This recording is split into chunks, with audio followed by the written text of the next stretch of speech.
They dropped 93 alien cadets onto a Class-3 Deathworld, and within 30 seconds, half of them were screaming, 2 were molting, and 1 was trying to write his will on a ration packet. And then there was the human. Danny Reeves stepped off the transport like he'd just arrived at a beach resort, checked the temperature, sniffed the acidic rain, and said, feels like spring break in Florida. By the time the predators showed up, the others were praying for survival. Danny? He was looking for a better spot to pitch his hammock. If you're into Humanity&AlienWars, or you just love watching aliens struggle to understand why humans treat danger like outdoor recreation, hit like, subscribe, and share this with someone who'd absolutely treat a death world like a vacation brochure. New HFYStories drop all week, so stick around. Commander Threshnok's scales flickered through anxious shades as he stood at the front of the auditorium, looking over the sea of wide-eyed cadets. Every species in the room had its own way of expressing panic. Trembling antennae, puffed feathers, color-shifting skin, and today he was seeing all of them in synchronized meltdown. He'd barely even begun. "Cadets," he announced, with the tone of someone who hated what he was about to say, "your mandatory survival exercise will take place on Vector 7, Class-3 Deathworld with a hazard rating of 8.4. The room detonated. Squawks, hisses, full-body shivers, molting flakes drifting like snow. The aquatic species in the back made high-frequency, "we're gonna die" sonar screams. One cadet fainted before the hazard rating even sank in. And then there was the human. Danny Reeves, the only Terran in the cohort, looked up from his datapad like he'd been browsing vacation deals. No fear, no tension, just casual curiosity. He raised his hand. "Quick question, Commander. What's the UV index on Vector 7? I need to know whether to bring SPF 30 or 50. The entire auditorium fell silent. Even the ventilation system seemed confused. Threshnok blinked slowly. "I'm sorry, what?" "Skin protection," Danny explained, holding up a bottle from his backpack. "Star radiation? Sunburns? Also, what's the terrain like? Because if it's open plains, I'm bringing a frisbee." Half the room looked like they were about to cry. The other half looked like Danny had personally insulted their ancestors. Jax, the Aven cadet with the superiority complex of an entire bird kingdom, fluffed his feathers indignantly. "Commander, the human appears to be experiencing a psychological break." Danny shrugged. "I'm fine. Just trying to figure out if this is more of a beach trip or a mountain hike." Somebody whispered, "Earthlings have lost their fear response." Another whispered back, "I heard their planet trains them to wrestle predators." Nobody knew if any of this was true, but every alien in the room absolutely believed it. Threshnok, meanwhile, was rethinking every life choice that led him to this job. He cleared his throat. "Cadet Reeves, allow me to clarify. Vector 7 contains predators capable of dissolving metal with their saliva. The rainfall is mildly acidic. Temperature fluctuations are violent. Several local flora species are carnivorous." "Oh, nice," Danny said. "Bioluminescent plants, too? Sweet. Nighttime is going to look awesome." The commander paused, trying to remember if humans lacked a self-preservation gene. "Cadets will be deployed in groups of 6. Standard extraction in 72 hours. Medical teams will monitor." He hesitated, staring directly at Danny. "Psychological stability." "That's cool," Danny said, pulling out a towel printed with an ancient Earth rock band. "I packed early." Jax turned around again, beak clicking. "Human. This exercise is designed to test survival instincts." "Right," Danny said. "So I'm surviving. Step 1, don't forget sunscreen. Step 2, stay hydrated. Step 3, bring a playlist with good vibes. You don't want to fight nature while listening to boring music." Cree, the insectoid cadet, whispered in horror, "He fights nature." Threshnok massaged his temples. "Transport leaves at dawn. Try not to die." Danny stood, thumbs hooked through his backpack straps, grinning like this was summer camp. "No promises, Commander," he said cheerfully, "but I'm going to have a great time." Every alien in the room looked at him like he'd just announced a desire to lick electrified fences. The next morning, the sky was still dark when the transport platform hummed to life. Purple-tinted mist rolled across the academy courtyard, and even the air felt tense, like the galaxy itself was afraid of Vexor 7. Jax flapped his wings anxiously. We should review the emergency protocols. Kree clutched his pack like a life raft. We're going to be eaten. I can feel it. My spiracles are trembling. Danny stretched, yawned, and adjusted his hoodie. Relax, guys. Worst case scenario, we get a good story out of this. Stories require survival, Torque muttered. Danny shrugged. Then let's survive. Easy. The others stared at him as if he just said, let's breathe lava. On board the transport, inside the shuttle, everyone buckled in with military stiffness. Everyone except Danny, who leaned back in his seat, munching from a bag labeled trail mix. Kree finally cracked. Human, he squeaked. Why are you eating? Don't you feel fear? Danny looked genuinely confused. Why would I? It's just a death world. Jax's feathers puffed so aggressively he looked twice his normal size. Class-3 Deathworlds are barely survivable. Oh, come on, Danny said. You're acting like we're dropping into Australia. None of them knew what Australia was. But every one of them instantly assumed it was a Class 4 hellscape where monsters trained for war. Torque cleared his throat. Is Australia dangerous? Danny considered this. Well, depends on your definition of dangerous. The room held its breath. We got spiders, snakes, killer birds, stuff that jumps out of trees. Everything bites. Everything stings.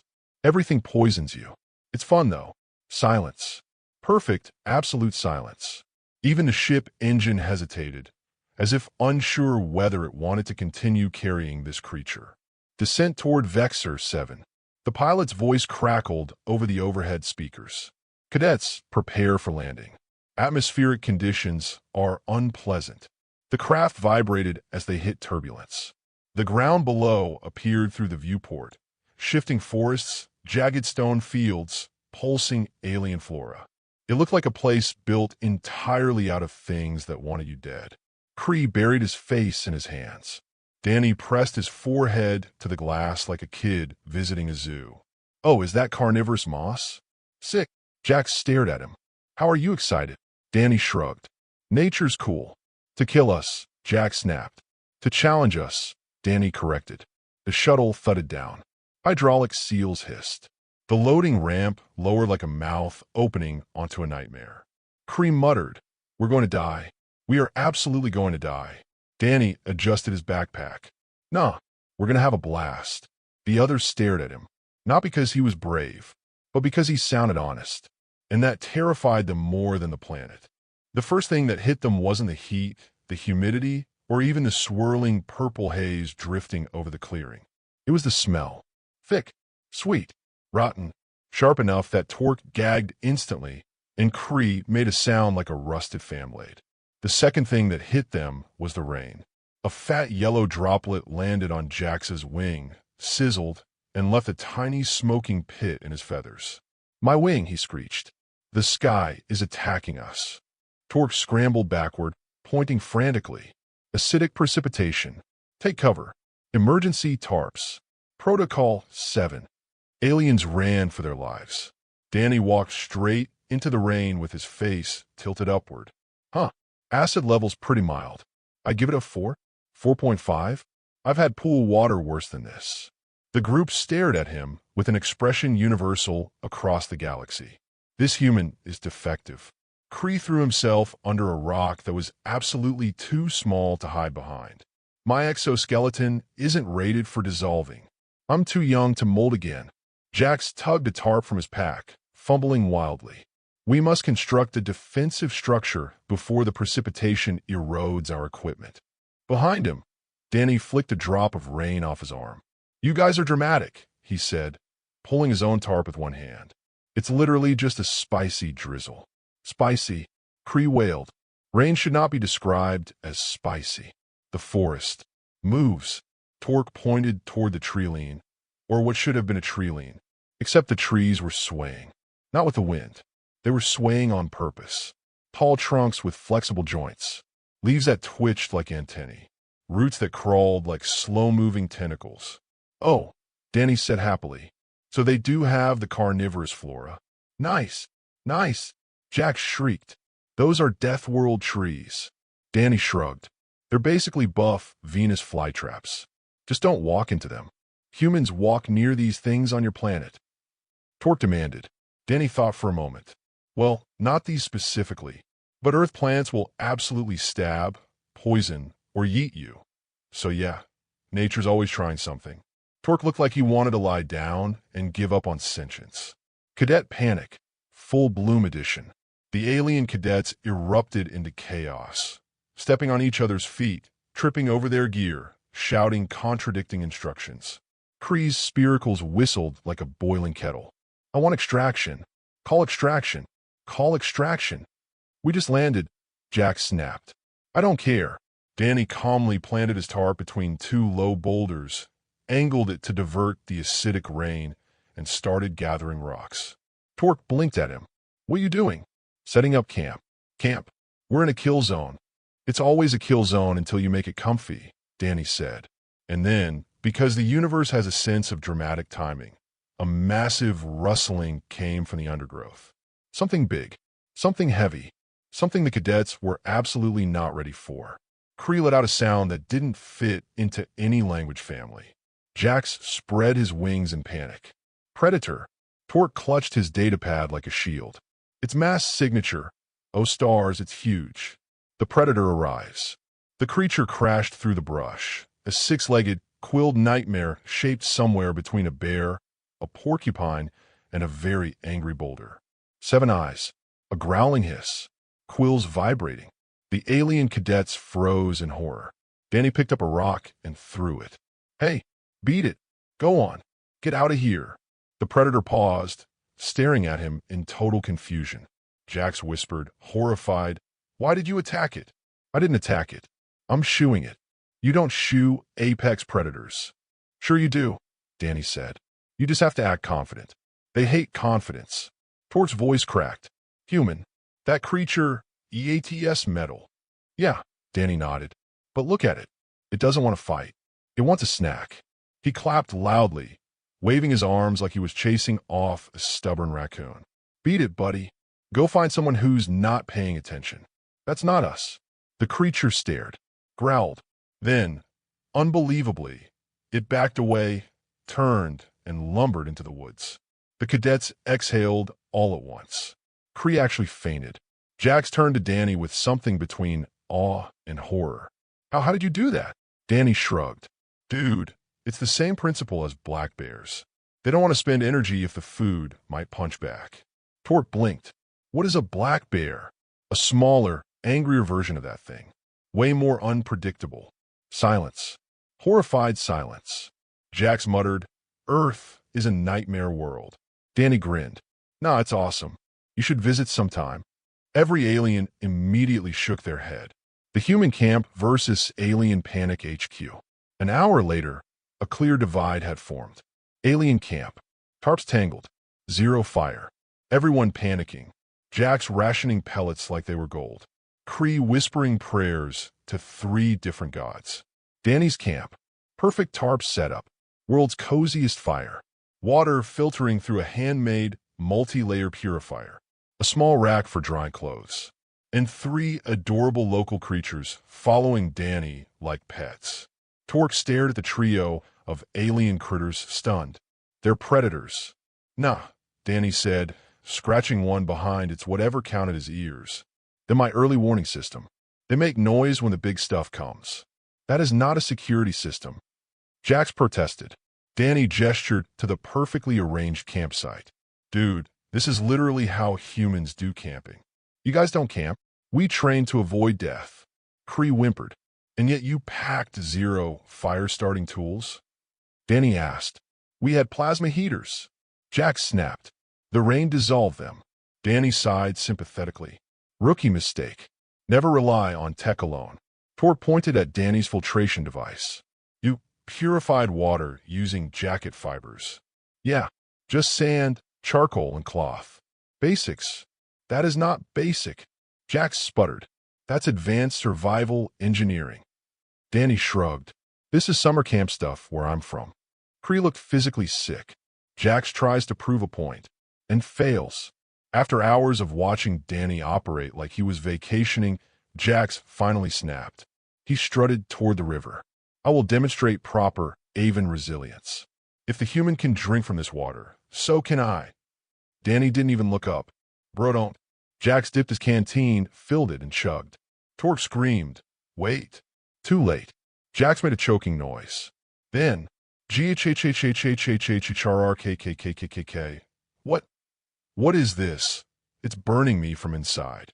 Danny sighed and stood, handing him a filtered container. Here, drink this, and spit out anything glowing. Torque stared at the human. You filtered water with dirt and cloth, and it worked? Danny shrugged. Primitive methods, but effective. Jax curled into a ball, making pitiful bird noises. Cree whispered, Why are humans like this? Danny poked at the fire casually. We just grew up having to learn this stuff. You know, hurricanes, wildfires, blizzards, bears. Bears again. Torque cried. Danny grinned. Oh man, don't get me started on moose. Cree fainted again. Night falls. The forest lit with bioluminescent plants, glowing electric blue and ghostly green. It was haunting, beautiful, uncomfortably alive. The alien camp huddled together in terror. Danny roasted a glowing fish over his fire, humming cheerfully. Jax finally lifted his head. How are you relaxed? Danny shrugged. Because this is the easy part. Torque swallowed. Easy compared to what? Danny smiled at the firelight. You should see Earth. The forest rumbled ominously. Because Vexor 7 had heard the challenge. And it was happy to respond. The ground trembled. Not the faint quiver they'd grown used to, the typical seismic tantrums Vexor 7 threw every few hours. No, this rhythm was different. Slow, heavy, purposeful. Each impact sent a shiver through the soil, rattling stones, vibrating ribs, and reminding every living thing in a 1-kilometer radius that something enormous was on the move. Danny stopped mid-sentence. His entire posture shifted, relaxed shoulders rising, eyes narrowing slightly, head tilting as if listening to the earth itself. Torque noticed immediately. Human, what is it? Danny didn't smile this time, and that alone terrified the cadets more than anything else so far. Everyone, he said quietly, pack your gear. Move to high ground. Now, Cree squeaked. Why? What's happening? Why are we moving? Because something big is coming, Danny said, already grabbing his supplies. And it's not wandering. It's hunting. Jax puffed all his feathers at once. It's hunting what? Danny shot him a grim look. Us. The forest holds its breath. Every alien predator they had seen previously, the quilled bear beast, the glowing-eyed panthers, the sonic insect swarms, had fled. Gone. Like the entire forest agreed on one thing. Get out of the way. Even the carnivorous trees had curled inward, lowering their sensory vines like terrified animals hiding from a storm. Cree's spiracles whistled at maximum panic. Plants aren't supposed to hide. Plants do not hide. This planet disagrees, Danny muttered. The tremors grew louder. Closer. Clearer. Boom. Boom. Boom. Torque's voice shook. Mass signature, 40 times larger than the first predator. Commander Threshnok's briefing didn't mention anything that size. Danny didn't look back. Yeah, well, welcome to real life where the planet doesn't read the manual. It arrives. The trilene exploded. A massive creature, no, a walking disaster, tore into the clearing with the force of a small meteor. Its body was armored in shifting plates that gleamed like stone and metal fused together. Its muscle structure bulged like coiled cables, and it had two heads, both mouths layered with crystalline, interlocking teeth that would happily chew through steel. 6 red-gold eyes locked onto the cadets. Torque's translator broke. Cree's brain broke. Jax simply whispered, "This is how I die." Danny stepped forward. Everyone behind me. They obeyed instantly, not because he sounded commanding, but because he sounded absolutely certain. Human mode, tactical. Okay, Danny murmured, assessing angles, terrain elevation, and creature gait. This thing's too big to scare off, so we're going to make it rethink its life choices. Jax squeaked. That is not possible. Everything rethinks life, choices once you annoy it enough, Danny said. Then, surprisingly calm. Jax, get airborne. I need eyes.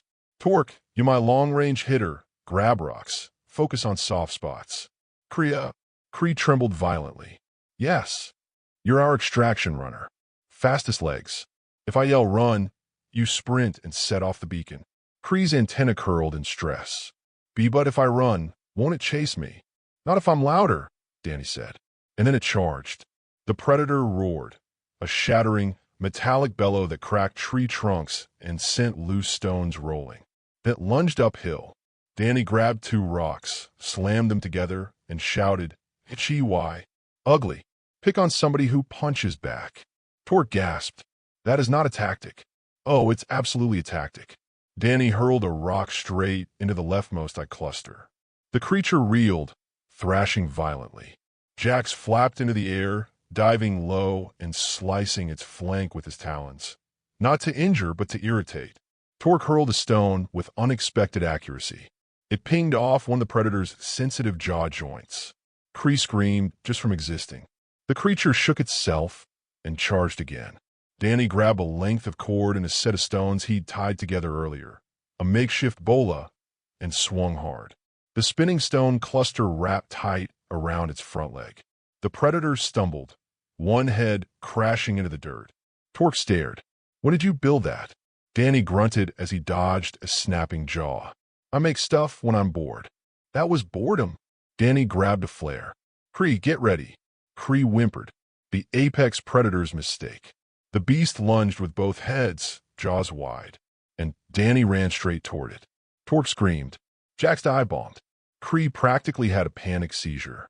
Danny slid underneath the gigantic belly, scraped his palm on the rough earth, and shoved the lit flare directly into a cluster of sensory nerves near its leg joint.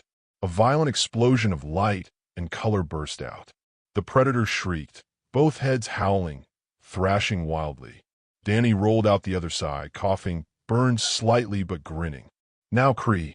Kree panicked so hard the emergency beacon exploded from his hands.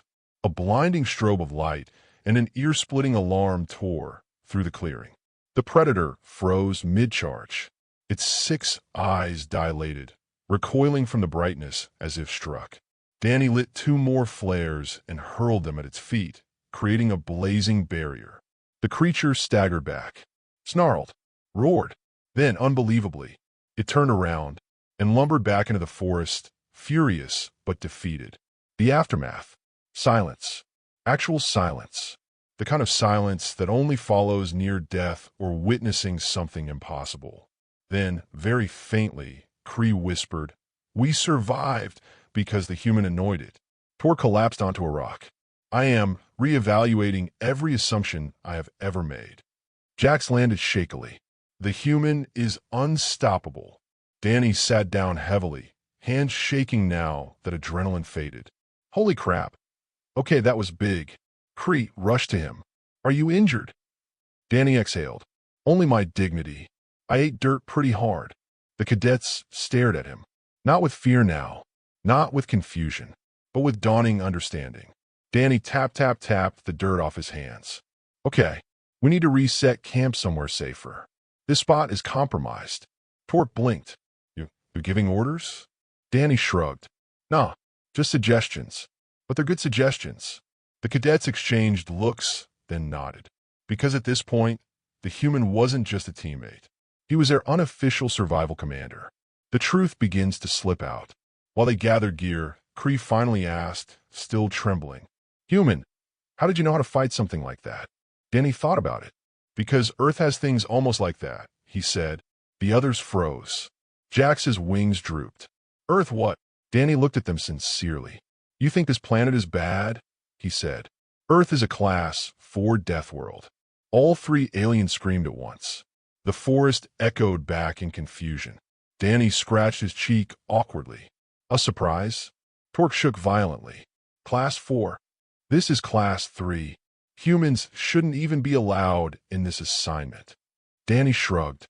No one asked me. I just signed up. Jax whispered, feathers drooping. This is why the predator ran away. Danny blinked. What? No, it ran because we coordinated well.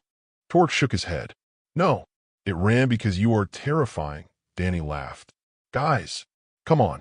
I'm just a regular dude. The forest groaned ominously again. Kree said quietly, then your species is not regular.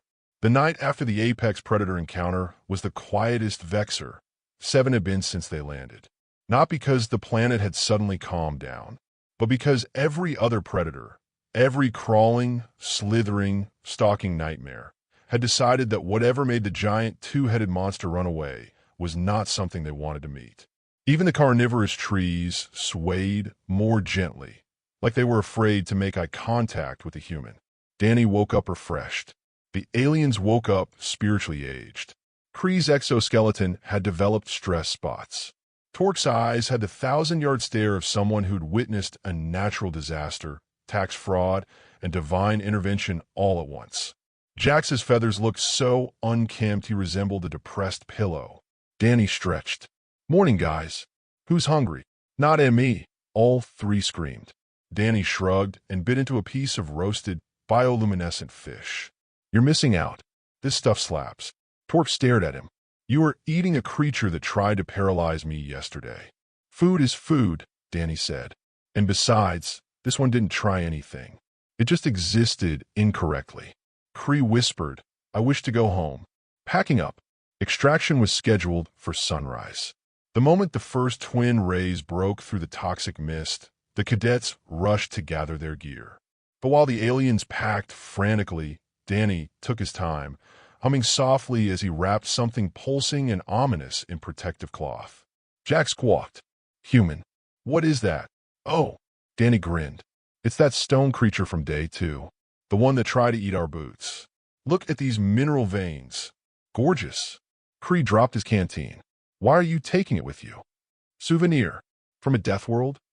A sentient stone? I mean, it's dormant now, Danny said. Probably. Might make a cool desk ornament.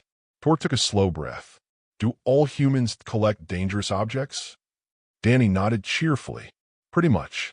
My little brother has a venomous centipede fossil and a chunk of volcanic glass. He's in a freak when he sees this one. Torque sat down. Your family should be illegal. The transport appears. At last, the hum of engines cut through the forest. The rescue ship descended like a beacon of sanity, kicking up swirls of neon mist. The cadets almost cried in relief. Danny waved. Hey, we made it. Easy exercise, right? Kree fell to his knees. I kissed Death. Death kissed back. The ramp opened, revealing Officer Satch, clipboard in hand, ready for the usual disaster report. Cadets, Satch said briskly, please state the condition of your team. Kree pointed at Danny immediately. He is a Class-4 Deathworld species masquerading as a person. Danny raised a hand politely. Technically accurate. Satch blinked. I beg your pardon? Torque stepped forward, eyes wide. He fought an apex predator using rocks and yelling. Jax added, and he won. Kree grabbed Satch by the uniform. He won. Satch stared at Danny. Is that true? Danny shrugged. It was mostly teamwork, and physics, and adrenaline, and poor impulse control. Satch wrote this down slowly. I see. The full reveal. As the cadets boarded the transport, Danny opened his datapad for one last look at the planet. 3.5 stars, he murmured thoughtfully. Torque nearly choked. You are rating this planet? Yeah, Danny said casually. On galaxytrails.com. Jax sputtered. You're posting a review? Well, it helps other adventure seekers know what to expect. Kree clutched his head. Humans should not be allowed to leave their homeworld. Danny snorted. You kidding? Humans don't stay home. We get bored. Satch turned. Wait, did you say Class-4 Deathworld? Danny nodded. Yeah, Earth got classified about 60 years ago. Jax's feathers flattened. Then why? Why did the Academy not warn us? Danny shrugged. Probably thought I was normal. Torque whispered, horrified. You being normal is the frightening part. Danny grinned. Thanks, man. That was not a compliment. Liftoff. The ship rose into the air, leaving Vexor, 7 shrinking below them into a glowing patchwork of deadly beauty. Kree pressed his head against the seat, whispering to himself, never again. Never again. Never again. Jax coughed weakly. I have aged 6 cycles. Torque checked his data pad obsessively, confirming that they were indeed rising away from the death world. Danny leaned back, arms behind his head. Honestly, I could see coming back. Maybe bring a surfboard. Bet the coastline gets gnarly waves. Cree made a noise like a deflating accordion. Jax turned slowly to the human. You want to return? Sure. This place is like, I don't know, a level 1 challenge? Baby mode. Torque stared. Baby mode. Danny wiggled his hand. Baby to toddler difficulty. Cree covered his face. I cannot survive this conversation. Academy debrief. Back at the Academy, Commander Threshnok reviewed the automated reports. He read them, then read them again, then again, slower, questioning reality. Cree demonstrated exceptional alertness and survival awareness. Torque adapted under stress and maintained tactical discipline. Jax displayed aerial leadership and team coordination. Then he reached the humans report. Danny Reeves, score 62%. Threshnok's scales exploded into confused color. 62?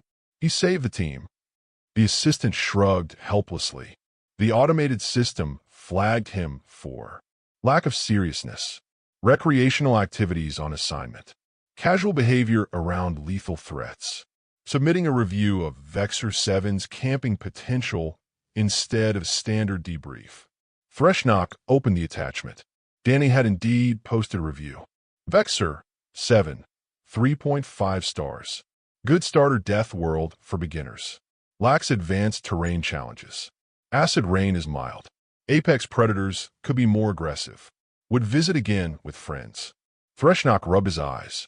He's going to give me a cardiac event. Back in the cadet lounge, the alien trio slumped at a table, wrapped in blankets like tired grandmothers. Danny walked in cheerfully. Hey, I uploaded the vids from our trip. Want to see? Cree whispered. I fear what I will see. Danny showed them a clip, him waving at the camera while the apex predator roared behind him. Caption: Vexor 7 Day 2 landed a new personal hiking record. Jax fainted.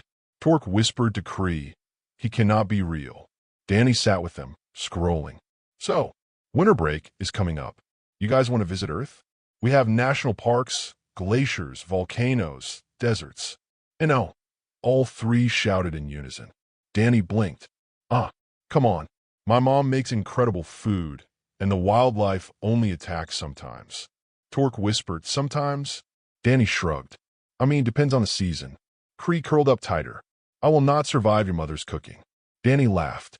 You might. Probably. The truth of humanity. At the far end of the lounge, a few cadets whispered as Danny walked by. That's the Death Worlder, one murmured. He wrestled a Class 3 apex predator, another said. I heard Earth has creatures that throw venom for fun, someone added. Humans are insane, a fourth concluded. Danny didn't hear any of it. He was too busy writing his next trip list. Because for humans, danger wasn't a warning. It was an invitation. And somewhere, deep inside the Academy's records, a new note was being drafted for future cadet classes. Never send humans to Class 3 worlds without supervision. They will not take it seriously. They will, however, survive. And sometimes that made them the most terrifying species in the galaxy.